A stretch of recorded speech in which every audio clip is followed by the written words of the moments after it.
পূর্ব বর্ধমানের কোনো জায়গায় যাওয়ার কথা হলে আমাদের রেল যোগাযোগের গুরুত্বপূর্ণ স্টেশন হয়ে দাঁড়ায় কাটোয়া। আমাদেরও সেরকমই একটি যাওয়ার প্ল্যান ছিল, আর তার মধ্যে ছিল অট্টহার সতীপীঠ। তবে সেই পর্ব আসছে আগামী দিনে। আজকের পর্ব আমাদের আজিমগঞ্জ কাটোয়া রেলযাত্রা নিয়ে। শুনেছি এখন নাকি বহু নদীর জল বেড়ে ও কিছু বাঁধ ভেঙে অনেক জায়গা বন্যা প্লাবিত হয়েছে, যা এই ট্রেন পথে গেলে দেখতে পাওয়া যায়। আজ আমরাও চলেছি সেই পথে। চলুন এক ঝলক দেখে নেওয়া যাক বর্তমান রেলপথ কেমন, কি অবস্থায় আছে, আর বন্যা কবলিত এলাকাগুলির অবস্থায় বা কীরকম।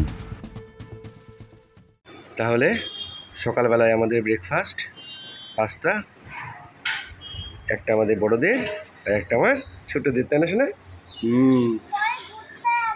হ্যাঁ, আমাদের আবার ট্রেন আছে। ঠিক আছে, চলো খেয়ে নি তাহলে। সকালের বাস ধরে চললাম খাগড়াঘাট স্টেশন। আর কত ভক্তবৃন্দ সেই সময় চলেছে জলেশ্বর মন্দিরের উদ্দেশ্যে। আমাদের ট্রেন 11টা 47-এ, আর এখন আমরা আছি খাগড়াঘাট রেলওয়ে স্টেশনে। সকালের 11টা 3 ট্রেনটা আমরা মিস করে ফেলেছি, তাই 11টা 47-এর রামপুরহাট আজিমগঞ্জ কাটোয়া মেমু স্পেশালটাই ধরব। চলুন দেখি কখন ট্রেন আছে। উফ, সেই চটপটা ছোলা মাখা। প্রথম ট্রেনটা তো আমরাই মিস করেছি, আর পরের ট্রেনটা নিজে থেকেই লেট করছে। 11টা 50 হয়ে গেল, এখন আসার নাম নেই। খাগড়াঘাট স্টেশনে ট্রেন ঢোকার টাইম হচ্ছে 11টা 47, কিন্তু ট্রেন 10 মিনিট লেট, ঢুকলো 11টা 56-তে।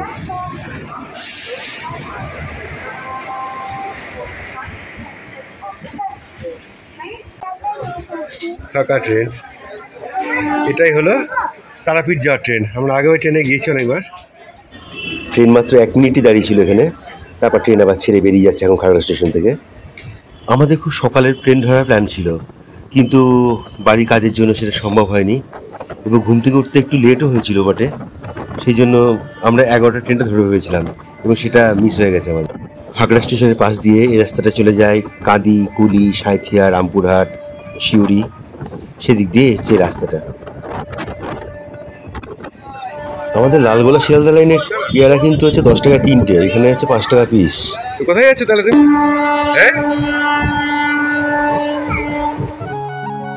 গঙ্গা নদীর উপর দিয়ে বয়ে যাওয়া বহরমপুর বাইপাস রোড, সত্যি এটার জন্য না আমাদের শহরের যানজট অনেক কমে গিয়েছে।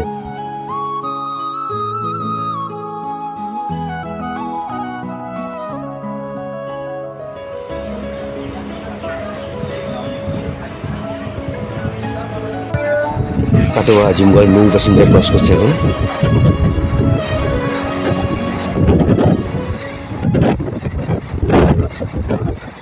খাগড়াঘাট স্টেশন ছাড়ার পর প্রথম স্টপেজ পড়ে জীবন্তী হল্ট। আর এই যে নিচের জায়গাগুলো দেখছেন, পাশের জায়গাগুলো যেগুলো জল জমে আছে, এগুলো জায়গাগুলো খুব নিচু, এবং সেই কারণে এগুলো বৃষ্টির জলের কারণেই হয়েছে এগুলো। এটা কিন্তু কোনো বন্যা না।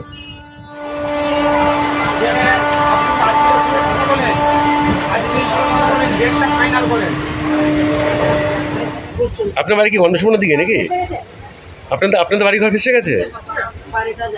বাড়ি ঘর জল আসেনি, মানে মাঠঘাট যা ছিল চাষের জায়গা সব ভেসে গেছে।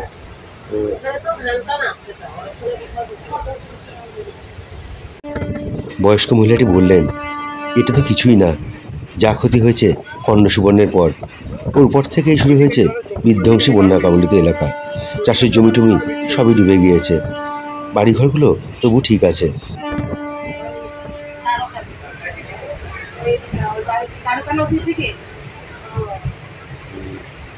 এখন ওই পাশেও যেমন বন্যা হয়েছে বেশি, এদিকেও তাই। তিলপাড়ার ব্যারেজ ভেঙে, ব্যারেজে গেট ভেঙে গেছে। স্টেশনেও পাট শুকাচ্ছে, গেছে কেমন দেখো। খাগড়াঘাট স্টেশন পার করার পর প্রথম স্টেশন জীবন্তী হল্ট। কেন কলাকে হনুমানে খায়? হ্যাঁ, ছোটবেলায় আমরাও এরকম ছিলাম। ট্রেনে উঠে আগে ভাগে হুড়োহুড়ি করে জানলার ধারে জায়গাটা নেওয়ার চেষ্টা করতাম, যদিও সেই স্বভাবটা এখনো এই বয়সে অটুটভাবেই রয়ে গিয়েছে। আর এখন ট্রেন ঢুকছে গৌড়ের রাজা শশাঙ্কের রাজধানী কর্ণ সুবর্ণে।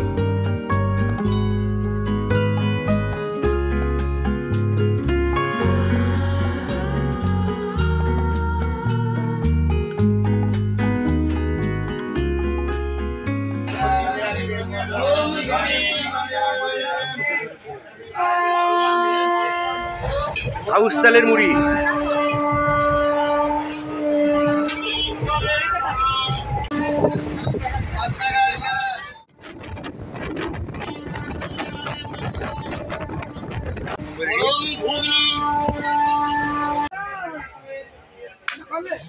কি দিয়ে খাচ্ছিস মোহরটা?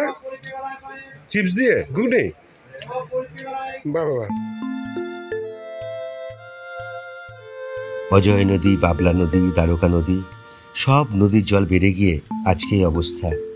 তিলপাড়া ড্যাম, ডিভিসি সবাই জল ছেড়েছে।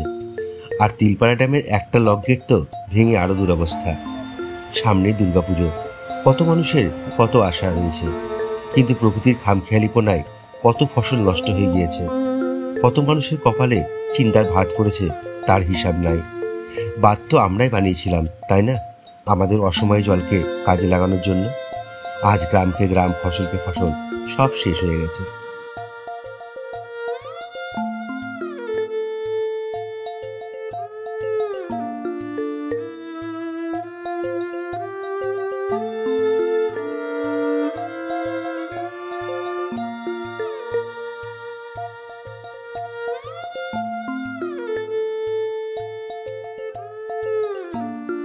আরেকটু দেখো, দেখো নৌকা করে পারাপার হচ্ছে মানুষের।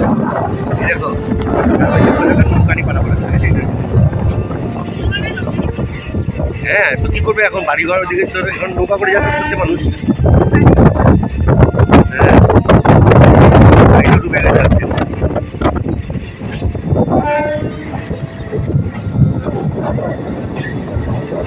স্টেশন চৌড়িগাছা ঢুকছে এখন।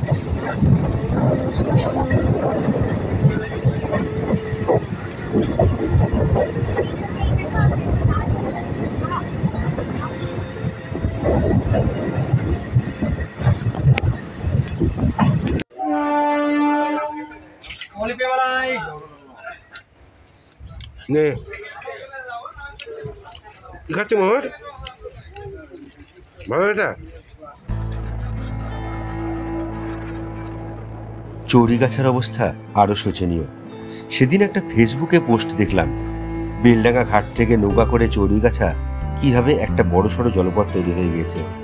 মনে হচ্ছিল কোনো সুন্দরবনে মানুষ গিয়ে নৌকা নিয়ে বেড়াতে গিয়েছে।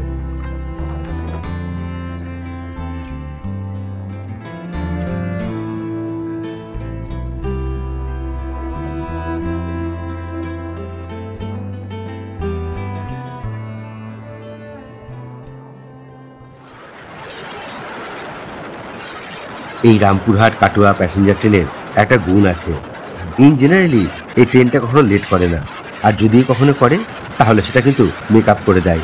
আর এই ট্রেন সব স্টেশন কিন্তু দাঁড়ায় না, আর এই ট্রেনের গতিবেশ কিন্তু দারুণ।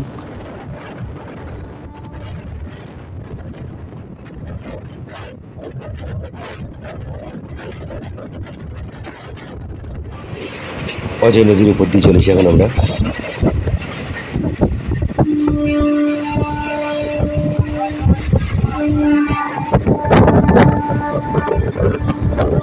কাজীপাড়া হল্ট, এখানে ট্রেন দাঁড়ায় না।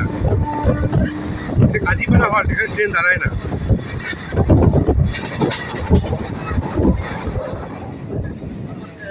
বাজার শক্তিপুর।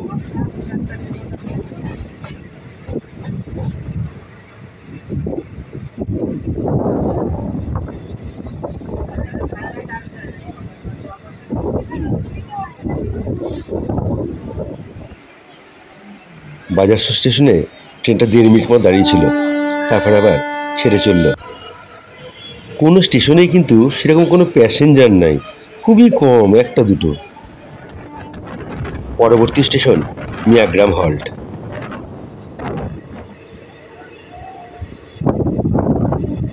বললাম না, সব স্টেশন ফাঁকা, প্যাসেঞ্জার সেরকম কোথাও নাই।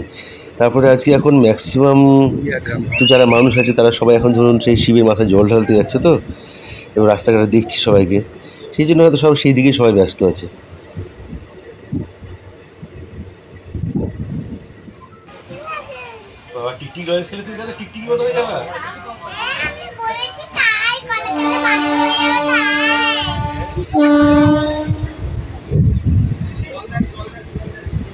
এবার জল দেখ ভাবি, দেখ কি অবস্থা যায়।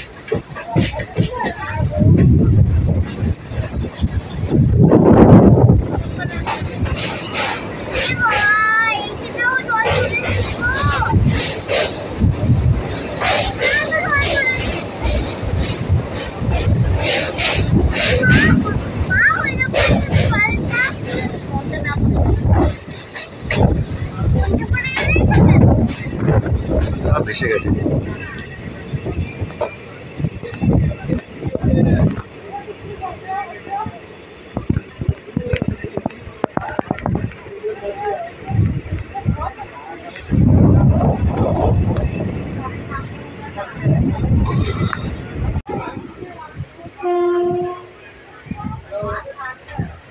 দুপুলেই ভেসে গেছে সব, বুঝলে তো।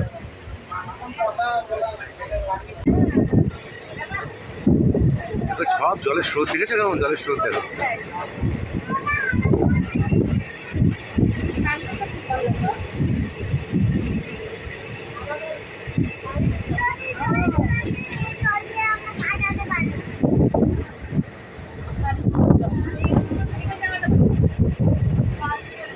স্টেশন টিয়া।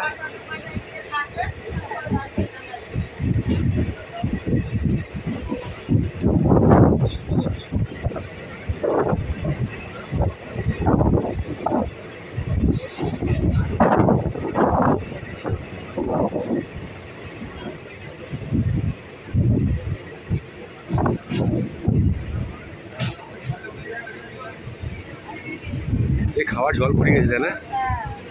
জলও তো আসছে না যে জল দিয়ে যাবে।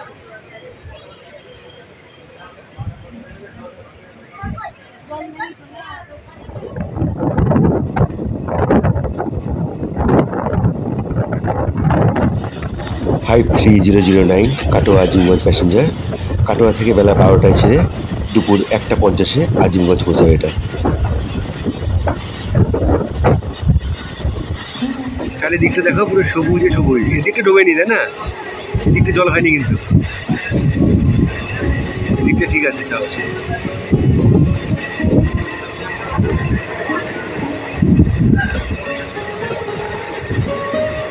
মালিহাটি তালিপুর পার করে এই দেখলাম যে এই দিকটা তাও জল আসেনি, ওই দিকটাতে পুরো ডুবে গেছিল একদম সব।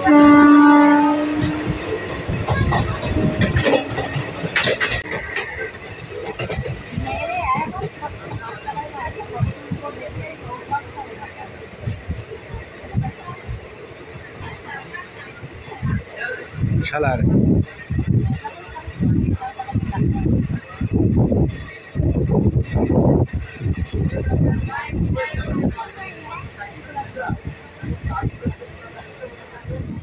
এত বড় একটা স্টেশন শালার, তবুও দেখুন প্যাসেঞ্জার নাই।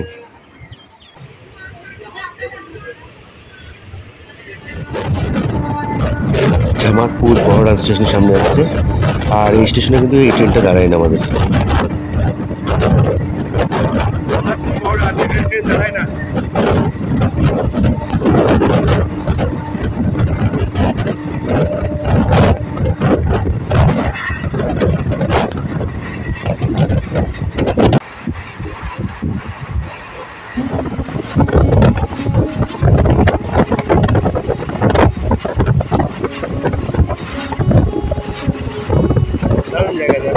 সবুজে ভর্তি হয়ে আছে,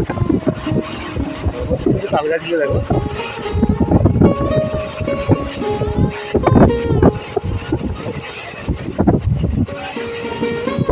ডুয়ার্স ফরেস্ট।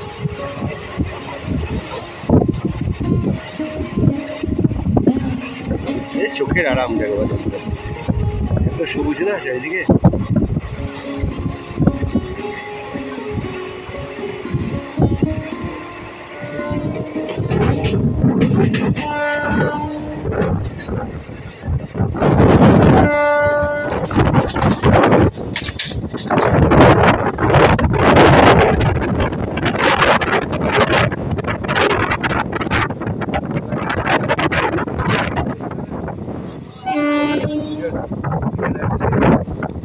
গঙ্গাটিকুড়ি স্টেশন। খুব সুন্দর এই গ্রাম। আমি এখানে আগেও একবার এসেছি, ব্লগও বানিয়েছি। এখানেই আছে গঙ্গাটিকুড়ি রাজবাড়ি, সোনারুদ্দি রাজবাড়ি। সে ভারী সুন্দর জায়গা। আপনারা যদি অট্টহার সতীপীঠ যান তাহলে এই স্টেশনে নেমেও টোটো রিজার্ভ করে 3টে জায়গা ঘুরে দেখে নিতে পারেন। আমি ডেসক্রিপশন বক্সে লিঙ্ক দিয়ে রাখলাম, আপনারা চাইলে দেখে নিতে পারেন। Gangatikuri সিবলুন halt.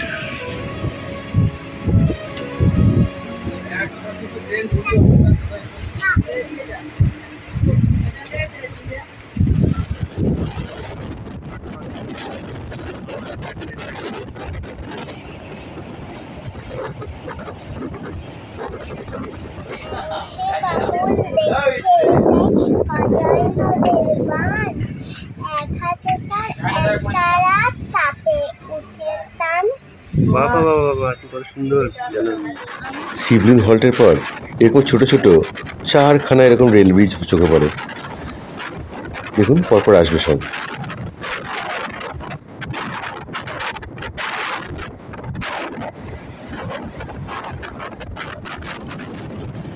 Nabagram Kakurhati halt. Train মনে হয় এখানেও দাঁড়ায় না, যা স্পিড নিয়েছে।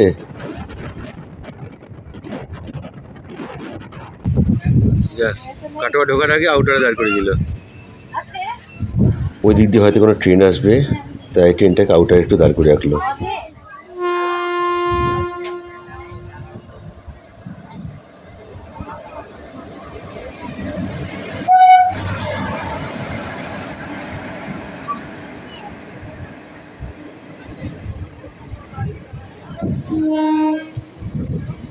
আমাদের যে ট্রেনটা, যেটা রামপুরহাট থেকে আসছে, এটা সেরকম কাটোয়া থেকে রামপুরহাট যাচ্ছে।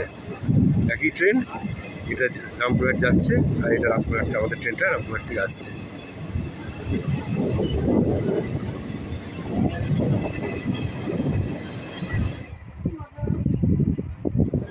ট্রেন কাটোয়া ঢুকছে এখন।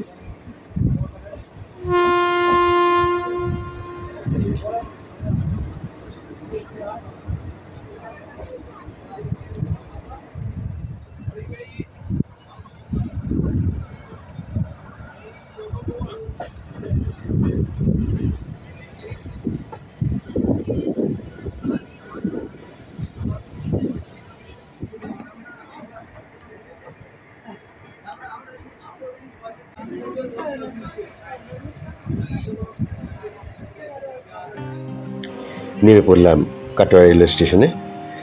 আর যা ট্রেন লেট করেছিল সব কিন্তু মেকআপ করে দিয়েছে।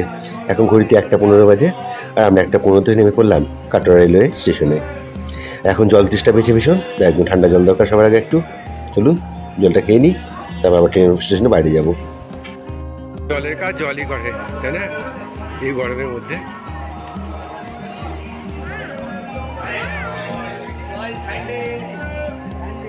ঠান্ডা জল, ঠান্ডা জল,